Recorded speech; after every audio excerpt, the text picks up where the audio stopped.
itu bisa optimal. Karena sering kejadian penyidik itu sebenarnya menemukan, wah ini ada aset ini, tapi ternyata aset itu sudah habis atau sudah berpindah atau sudah hilang. Gitu. Nah, itu terjadi karena si pelaku menyadari begitu investigasi dibuka, begitu penyidikan dibuka, wah ini bahaya ini, saya harus amankan aset saya. Itu Bang. Jadi ini yang sering lepas gitu ya dari perhatian penegak hukum, khususnya penyidik terkait dengan kejahatan yang menghasilkan aset dalam jumlah besar.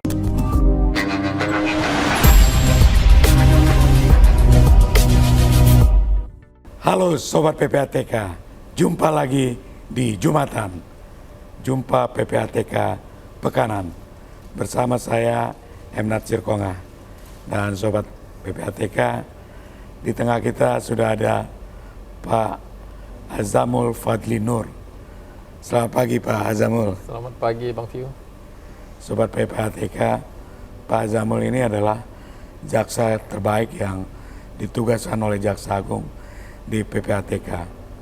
Nah, beliau sarjana hukum dari Universitas Pajajaran, kemudian S2, ambil hukum juga di Universitas Sumatera Utara, Fakultas Hukum. Tahun berapa itu Pak Azamul? Di USU. Di USU tahun 2004, 2005 selesai. Oh, pas tugas di masih bertugas di Kejaksaan. Di Kejaksaan di Medan ya? Ya, kebetulan ada beasiswa dari Kejaksaan. Kemudian S1-nya tahun berapa selesai? S1 selesai tahun 96.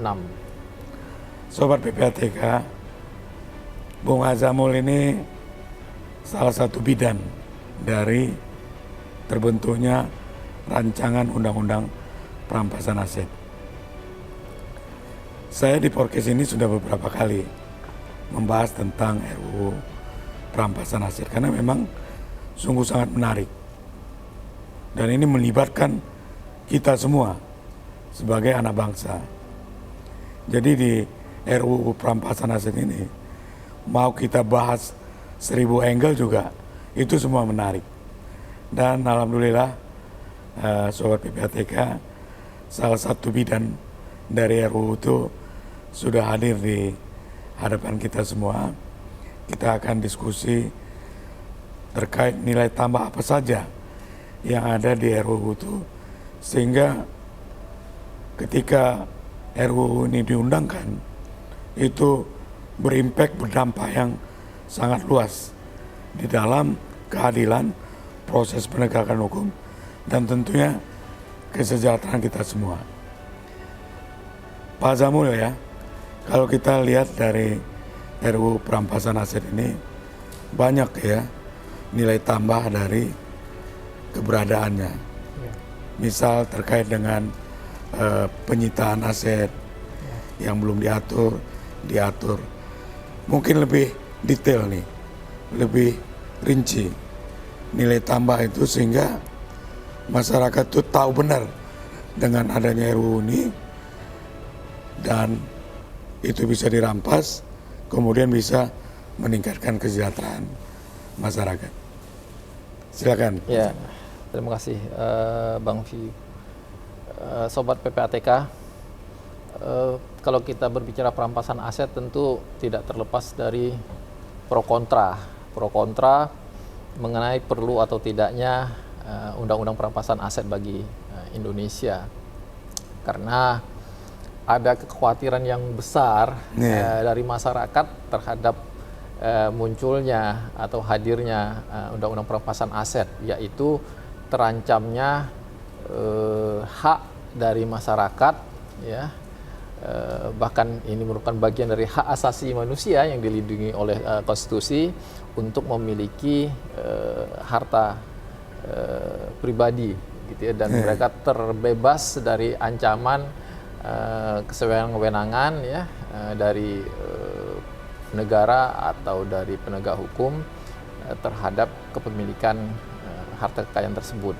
Nah, adanya kekhawatiran ini yang kemudian bagi sekalangan masyarakat itu menjadi alasan untuk menolak, begitu ya, adanya undang-undang perampasan aset. Tetapi kalau kita lihat juga ada harapan yang besar juga dari sebagian besar masyarakat juga munculnya undang-undang perampasan aset ini karena memang didasarkan pada pengetahuan tentang kondisi penegakan hukum kita yang sebenarnya bukan hanya dihadapi oleh Indonesia tapi juga di banyak negara di mana ada keterbatasan dari hukum pidana, ya, penegakan hukum pidana untuk mengungkap kejahatan, alih-alih kemudian melakukan perampasan aset terhadap setiap harta kekayaan hasil kejahatan. Kenapa? Karena pendekatan pidana itu kalau kita lihat misalnya di KUHP yang sekarang ada, penyidikan itu adalah suatu atau serangkaian tindakan mengumpulkan bukti-bukti yang dengan bukti itu kemudian menjadi terang suatu tindak pidana dan menemukan pelakunya. Jadi fokusnya cuma dua, kejahatannya dan pelakunya. Padahal kejahatan saat ini sebagian besar itu bukan kejahatan seperti zaman dulu, misalnya orang bertengkar kemudian memukul orang membunuh, ya membunuh misalnya ya, atau misalnya kalaupun mencuri yang dicuri ayam gitu ya, mungkin naik kelas curi televisi, mencuri mobil gitu ya. Sekarang yang dicuri itu luar biasa, yang dicuri itu proyek dicuri gitu ya, atau aset negara yang jumlahnya triliunan itu yang dicuri gitu. Nah, kalaulah orang itu kemudian bisa ditangkap, dimasukkan ke penjara, pertanyaannya adalah kemudian aset yang dicuri itu bisa tidak diselamatkan. Ini yang menjadi kekhawatiran dari banyak masyarakat kita. Dan akibatnya adalah hak asasi manusia sebenarnya juga tercederai di sini. Contoh misalnya ketika jauh lebih besar ya. Jauh lebih besar. Contoh misalnya ketika korupsi itu begitu masif dilakukan, masyarakat kehilangan haknya untuk mendapatkan penerangan jalan yang cukup. Jalan tol yang seharusnya misalnya itu per 100 meter ada penerangannya, ini mungkin 1 kilometer baru ada lagi. Atau bahkan mungkin sepanjang berapa kilometer tidak ada penerangan jalannya. Itu akibat korupsi gitu ya. Atau kejahatan di bidang perikanan, nelayan yang seharusnya punya hak untuk mendapat penghidupan yang layak itu tercederai. Ini sudah melanggar pasal 28 Undang-Undang Dasar gitu ya. Dan apalagi kejahatan di bidang kehutanan dan sebagainya. Jadi ini kalau kita lihat isu hak asasi yang tadi yang sebenarnya masih kekhawatiran berhadapan dengan isu hak asasi yang sebenarnya nyata-nyata sudah terjadi gitu. Nyata-nyata sudah terjadi. Itu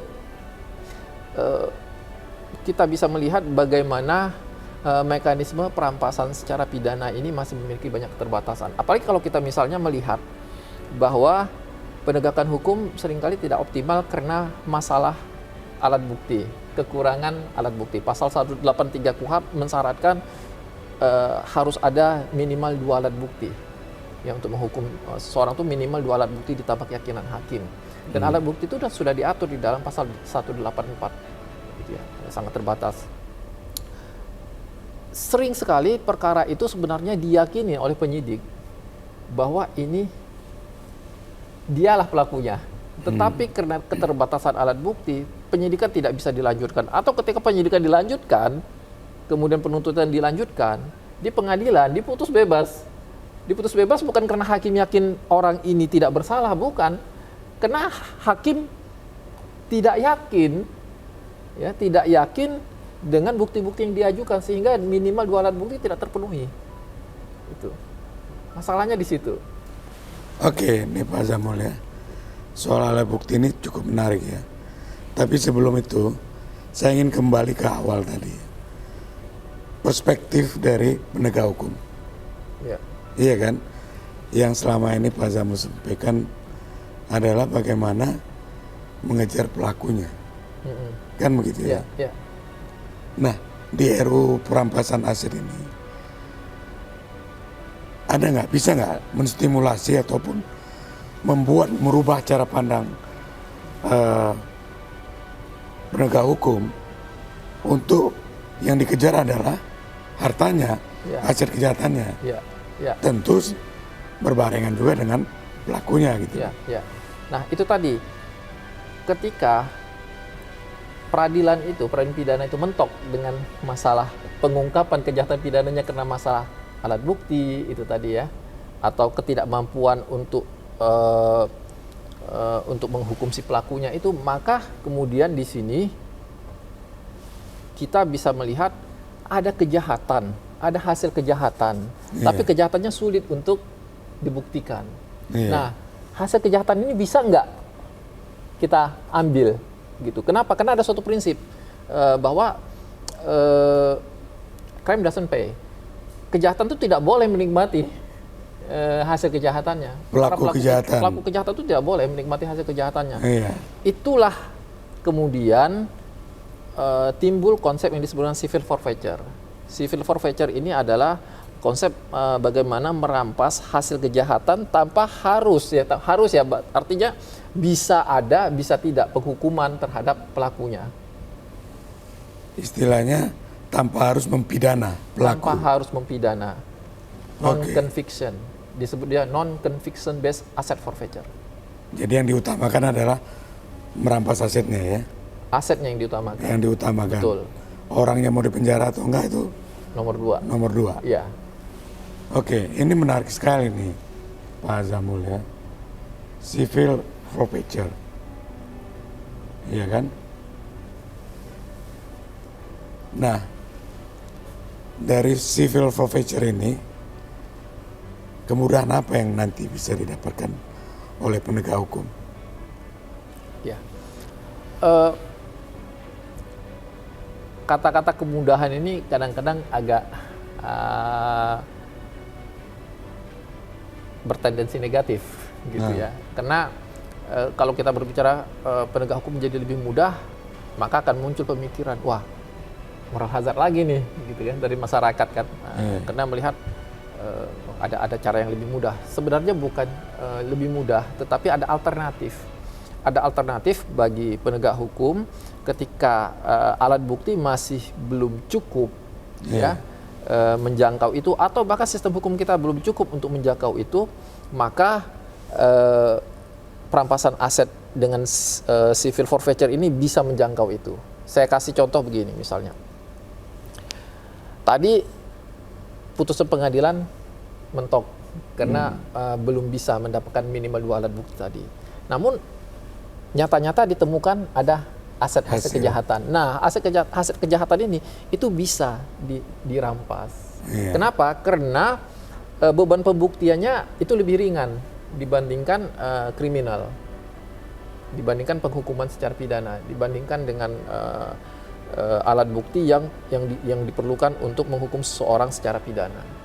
Civil forfeiture, perampasan aset dengan pendekatan non-conviction ya, tidak melakukan penghukuman tetapi merampas asetnya, itu lebih ringan. Jadi bisa dengan pendekatan perdata ya, balance probability, atau misalnya pendekatan yang lebih ini lagi, misalnya di in rem itu preponderance proof di evidence. Jadi sudah berbicaranya bukti siapa yang paling kuat. Jadi nggak lagi berbicara tentang minimal pembuktian. Siapa yang paling kuat saja. Nah, itulah kalau boleh dikatakan itu lebih mudah, mungkin lebih mudah. Tetapi di sini juga ada suatu proporsionalitas. Jadi antara pihak yang membuktikan dan pihak yang memiliki aset itu memiliki beban pembuktian yang sama. Untuk memudahkan sobat PPATK nih, mencerna dari civil forfeiture yang ada nih, ada nggak kasus yang seperti itu? Apakah di dalam negeri atau di luar negeri? Ya. Supaya lebih jelas, lebih konkret dapat pandangannya gitu. Ya. Kita sebenarnya belum memiliki sistem perampasan aset tanpa pemidanaan ya. Kita belum punya yang bersistematis itu, kita belum punya undang-undangnya. Kalau di luar negeri sudah banyak tentunya yang memiliki ini.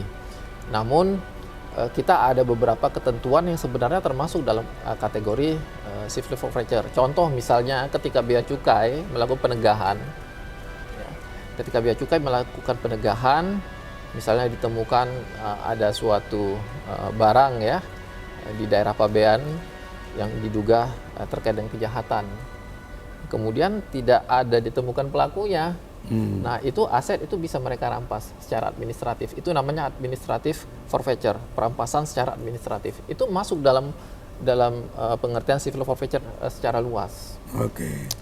Di dalam Undang-Undang Pencucian Uang pasal 67. Pasal 67 itu ada mekanisme mengajukan permohonan perampasan aset tanpa proses perkara pidana. Dalam pasal 67. Itu yang mengajukannya penyidik. Nah, pasal 67 ini juga sebenarnya merupakan bagian dari civil forfeiture. Jadi dia ini civil forfeiture. Nah, ini menariknya, pasal 67 itu bisa kita sebutkan sebagai metode perampasan aset secara in rem forfeiture. Jadi tidak bergantung pada orang, tapi barang. Kalau di Amerika, saya kasih contoh, perkaranya itu pemerintah Amerika Serikat misalnya melawan Ferrari.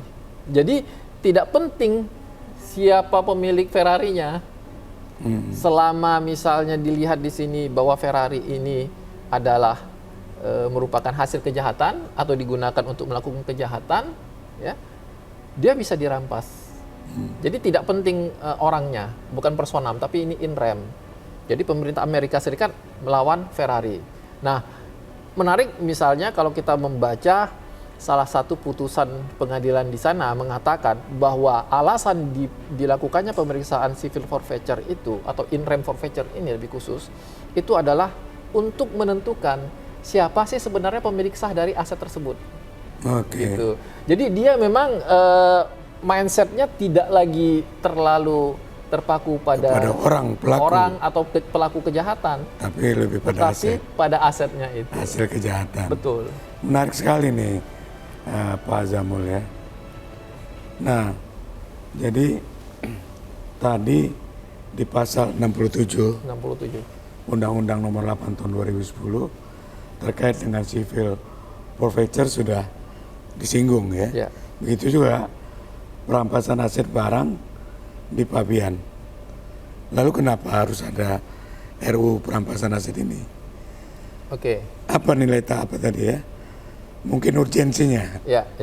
Kira-kira apa?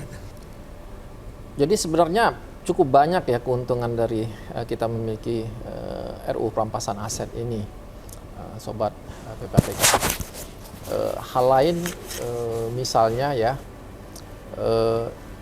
di dalam sistem pemidanan kita, mittenser itu yang menjadi objek perampasan aset itu biasanya adalah pertama hasil kejahatan. Yang kedua itu adalah alat yang digunakan untuk melakukan kejahatan atau aset-aset atau kekayaan yang terkait dengan kejahatan itu. Namun kita tidak menganut misalnya bagaimana kalau misalnya hasil kejahatan tersebut diusahakan, dibisniskan, menghasilkan keuntungan. Bisa tidak itu dirampas keuntungannya? Kita tidak menjangkau itu. Nah, RUU perampasan aset itu bisa menjangkau itu. Sehingga tidak ada sedikit pun celah pelaku kejahatan itu bisa menikmati hasil kejahatan itu.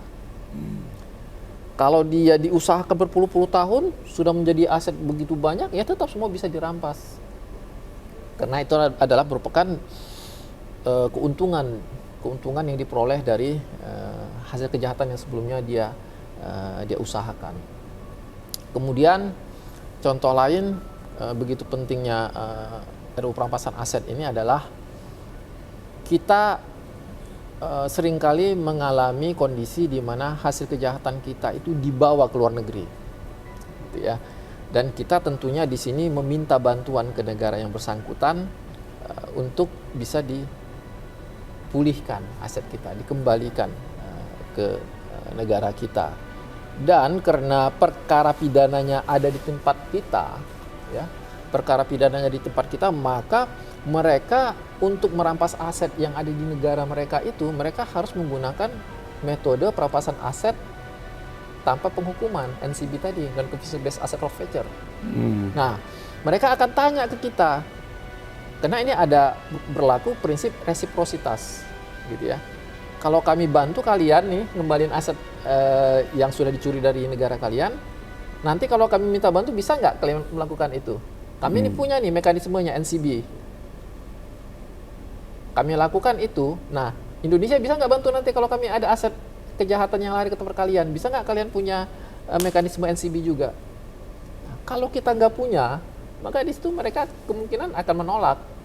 Karena, ngapain kita bantu? Nanti kalau kita punya masalah, mereka nggak bisa bantu kita. Karena berlaku tadi prinsip resiprositas di dalam perjanjian itu, khususnya dalam konteks perjanjian MLA, Mutual Legal Assistance on Criminal Matters, ya, perjanjian kerjasama timbal balik terkait dengan proses penanganan perkara pidana. Namanya timbal balik. Jadi harus ada simbiosis mutualisme. Menguntungkan buat mereka, menguntungkan untuk kita. Kalau misal hanya kita yang untung, mereka nggak untung apa-apa, ya mereka nggak mau. Nah, mereka punya undang-undang perampasan aset secara INREM, kita juga harus punya. Kalau kita tidak punya, maka tidak ada jaminan kita bisa membantu mereka seperti yang mereka bantu ke kita. Itu Bang. Jadi ini bukan hal-hal yang ringan ini. Padahal permintaan kita terhadap negara lain itu cukup besar ya. Cukup banyak. Ya. Nah, untuk menstimulasi penegak hukum, ya, di dalam melakukan perampasan aset, ada nggak di dalam klausul salah satu pasal di sana tuh diatur tentang hak dari penyidik lah katakan untuk mendapatkan persentasi dari hasil yang dia rampas? Ya, dalam awal-awal pembahasan RUU perampasan aset itu memang muncul konsep aset sharing namanya. Jadi semua penegak hukum yang terlibat dalam proses aset recovery ini itu nanti akan mendapatkan bagian gitu ya, bagian persentase dari aset yang berhasil di recover, yang berhasil dipulihkan. Namun pada saat itu seorang expert dari Amerika namanya Linda Samuel mengatakan, kami punya pengalaman nih di Amerika. Pengalaman kami, adanya aset sharing ini mengakibatkan adanya moral hazard timbul di penegak hukum. Karena mereka berlomba-lomba merampas aset dengan harapan nanti akan mendapat bagian dari perampasan aset itu. Ada konflik of interest. Ada konflik of interest. Nah, dan ini sudah kejadian di Amerika. Ya, New Mexico itu sudah mengharamkan civil forfeiture. Jadi mereka hanya membuka pintu pada criminal forfeiture. Dan ada belasan negara bagian yang sekarang melakukan review terhadap pemberlakuan civil forfeiture. Memang ini ironis ya, ketika kita sendiri masih berjuang untuk inland forfeiture ini, untuk civil forfeiture ini, di negara lain justru sudah melakukan review. Gitu, review artinya di sini ternyata ada beberapa kelemahan di civil forfeiture yang harus diperbaiki gitu ya, khususnya terkait dengan moral hazard dari penegak hukum yang bisa mengancam hak-hak sivil, hak-hak dari masyarakat terhadap kepemilikan asetnya. Jadi kita sebenarnya beruntung karena kita sudah mendapatkan contoh gitu ya.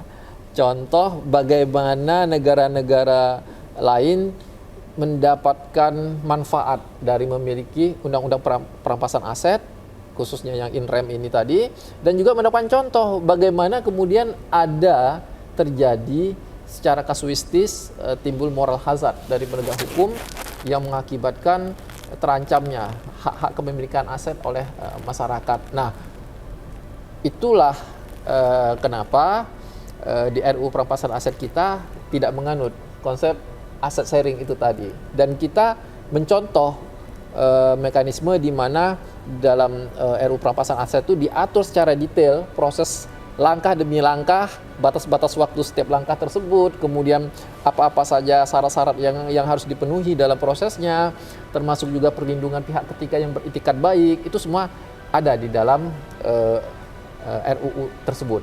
Sehingga nantinya jika nanti RUU perampasan aset ini diberlakukan, maka efek negatif dari undang-undang perampasan aset yang dialami oleh beberapa negara itu tadi bisa kita cegah, dan kita bisa mendapatkan begitu banyak manfaat yang bisa kita ambil yang sudah dibuktikan oleh banyak negara juga terkait dengan penerapan perampasan aset secara in rem atau secara civil forfeiture ini. Nah, tadi kita lihat ya, pendekatan civil forfeiture itu banyak juga dampak negatifnya gitu ya. Yeah. Bagaimana pembelaan? Ada ya, bukan banyak ya. Ya, ada. ada. Oke. Ya tentulah ya. Ya, ya. Tidak ada yang sempurna kan. Betul. Nah kemudian antisipasi ataupun hak-hak yang diberikan kepada tersangka terduga gitu di dalam dia tadi tidak dirugikan dengan pendekatan civil forfeiture ini. Ya, ya. Tentu kita melihat masih banyak ya ruang-ruang yang bisa kita sempurnakan lagi dari RUU perampasan aset ini. Tentu itu nanti di sana kan cukup banyak pakar ya yang akan urun rembuk di DPR ya, khususnya di Komisi 3 ya, akan menghadirkan berbagai expert, berbagai ahli untuk menyempurnakan RUU perampasan aset itu. Tapi saya melihat secara keseluruhan sudah sangat baik ya, sudah diatur. Contoh misalnya begini, misal ada rumah, ya, rumah ini disewakan ke satu keluarga gitu ya. Ternyata pemilik rumah ini membeli rumah ini dari hasil korupsi. Di sini pemilik rumahnya mungkin tidak bisa diproses pidana. Katakanlah dianya sudah meninggal, atau dianya melarikan diri, atau sudah sakit permanen seperti yang dialami oleh dulu mendiang Pak Harto ya, atau kena satu dan lain hal lain, ketidakmampuan sistem hukum pidana, peradilan pidana untuk memproses orang tersebut. Nah, rumah ini bisa dirampas oleh negara, tetapi jangan sampai proses perampasan aset ini merugikan yang sedang menyewa rumah. Jangan diusir yang menyewa rumah. Jadi ya dia harus menyelesaikan dulu. Kalau dia memang punya waktu menyewa 1 tahun ya 1 tahun, kalau 2 tahun 2 tahun gitu. Dia tetap. Jadi ini sebenarnya sangat mirip dengan perdata ya. Artinya tidak boleh perjanjian antara dua belah pihak itu merugikan pihak ketiga yang beritikat baik. Jual beli tidak boleh kemudian menghapuskan perjanjian sewa menyewa dengan pihak lain kan. Nah, ini juga begitu. Jadi mekanisme perampasan aset oke, jalan, tetapi orang yang menyewa diselesaikan dulu haknya untuk menyewa. Itu contoh. Contoh lain bagaimana mekanisme ini memang harus dibangun ketika dia tidak punya penghasilan lain kecuali apa yang sudah ada di rekening. Rekeningnya ini mau dirampas. Ya. Nah, dia perlu bayar lawyer untuk mempertahankan. Itu harus bisa dikeluarkan. Tentunya dalam angka yang wajar ya. Jangan untuk membayar lawyer yang fee-nya sampai miliaran, tentunya bukan gitu ya. Di sini harus dilihat juga dari sisi apakah dia proporsional tidak gitu kan. Dia bisa untuk kehidupan sehari-harinya juga bisa, untuk dia, anak istrinya. Jangan sampai dia kemudian nanti tidak bisa makan gara-gara rekeningnya di sita gitu ya, atau diblokir gitu ya, apalagi nanti dirampas. Jadi mekanisme itu ada, Bang. Contoh lain misalnya ketika gugatan perampasan aset itu dimasukkan ke pengadilan, maka itu diumumkan ke publik. Sehingga kalau ada pihak berkepentingan, pihak ketiga yang berkepentingan terhadap aset itu bisa melakukan bisa melakukan perlawanan atau intervensi gitu terhadap proses tersebut. Jadi ini diharapkan bisa mengurangi dampak negatif dari penerapan RUU perampasan aset. Oke, Bung Azamul. Apa langkah yang harus dilakukan oleh penyidik di dalam mengejar aset dari pelaku kejahatan? Ya, kita terbiasa di kalangan penegak hukum kita itu, khusus penyidik, melakukan penyidikan dulu, ya, atau penyelidikan, bahkan penyelidikan, kemudian penyidikan, itu fokus pada kejahatannya dan pelaku kejahatannya. Yeah. Nah, kita belum terbiasa untuk fokus pada harta kekayaannya. Padahal sebenarnya kita sudah sering berbicara tentang follow the money, di mana-mana kita ngomongin follow the money. Tapi follow the money lebih kepada semacam mekanisme pelengkap. Ketika sudah ketemu kejahatannya, pelakunya, kemudian hasil kejahatannya kemana, seperti itu. Nah, perlu dipertimbangkan pada saat kita penyidikan itu sebenarnya kan terbuka. Ketika penyidikan itu terbuka, maka pemilik aset yang terkait dengan kejahatan itu pasti langsung mengambil sikap. Iya. Dia pasti akan mengamankan asetnya, memindah tangankannya, gitu ya, menjualnya dan sebagainya.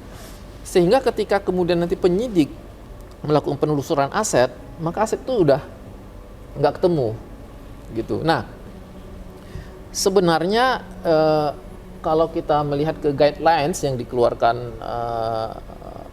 oleh lembaga internasional terkait dengan penerapan best practice asset recovery, harus ada preliminary review lebih dulu. Jadi sebelum melakukan investigasi penyidikan itu justru dilihat kalau kejahatannya ada kejahatan yang bersifat ekonomi, yang melibatkan harta kekayaan yang cukup besar, dilakukan dulu ini identifikasi asetnya seberapa banyak sih terkait kejahatan ini. Itu semua dilakukan secara tertutup tentunya. Di sini bisa melibatkan berbagai penegak hukum yang memiliki otoritas atau kewenangan terkait hal tersebut, melibatkan juga yang bukan merupakan penegak hukum seperti misalnya PPATK, FIU. Jadi dari awal itu best practice-nya itu sebenarnya sudah diajak ini. Ini kami lagi sedang melakukan penyelidikan. Dugaan kami ini cukup banyak asetnya, bisa tidak bantu kita telusurin aset itu? Mungkin kalau terkait tanah, koordinasi dengan BPN, gitu kan. Kalau terkait dengan perusahaan-perusahaan, koordinasi dengan Kumham. Ada Dirjen AHU di sana, ada informasi yang sangat bagus bisa diperoleh. Itu dilakukan. Sesudah diinventarisir asetnya, kemudian yang dilakukan adalah mengamankan aset-aset itu supaya tidak bisa dipindah tangankan.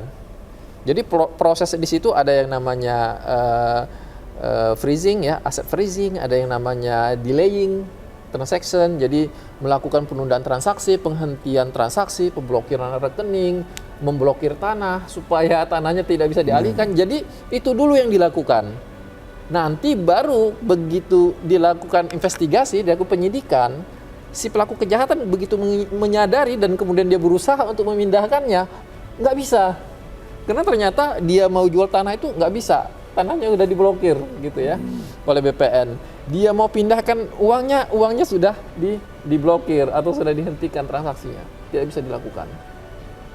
Itu yang harus dilakukan sehingga aset-aset tadi itu bisa optimal. Karena sering kejadian penyidikan itu sebenarnya menemukan, wah ini ada aset ini, tapi ternyata aset itu sudah habis atau sudah berpindah atau sudah hilang gitu. Nah, itu terjadi karena si pelaku menyadari begitu investigasi dibuka, begitu penyidikan dibuka, wah ini bahaya ini, saya harus amankan aset saya. Itu Bang. Jadi ini yang sering lepas gitu ya dari perhatian penegak hukum, khususnya penyidik terkait dengan kejahatan yang menghasilkan aset dalam jumlah besar. Kalau proses selanjutnya saya pikir sudah cukup bagus ya, sudah cukup bagus. Begitu juga dalam rangka eksekusi di kejaksaan itu kemarin misalnya dalam kasus Jiwasraya, Sabri itu sampai melibatkan juga lembaga internasional informal tapi sangat sangat bagus itu kerjasama dengan Karin itu organisasi internasional terdiri dari profesi-profesi dari berbagai negara yang terlibat di dalam proses aset recovery. Jadi itu bisa ditelusuri asetnya luar biasa. Efektivitas dari kerjasama dengan Karin itu. Kemudian juga PPATK sering banyak dilibatkan dalam proses penyidikan gitu ya, bahkan juga untuk aset recovery-nya gitu. Tapi memang kita belum terbiasa untuk bekerja lebih awal terkait aset itu gitu. Karena ini memang merubah mindset gitu ya. Oh, ternyata kalau kita berhadapan dengan kejahatan ya, dengan motif ekonomi yang melibatkan aset begitu besar itu, asetnya dulu harusnya yang kita perhatikan. Nanti baru pada kejahatan dan pelakunya gitu. Karena memang kita masih mindsetnya mindset KUHP itu tadi gitu. Iya. Untuk yang Pak Zamul sebutkan tadi, seharusnya kan penyidik tidak harus menunggu diundangkannya undang-undang perampasan aset ini. Betul. Ya. Oke. Kita sudah banyak sekali ya mendapatkan ilmu pengetahuan, pembelajaran yang sangat bermanfaat ya buat kita sobat PPATK. Jumpa lagi kita di Jumatan. Jumpa PPATK Pekanan. Kalau bersih, kenapa harus risih?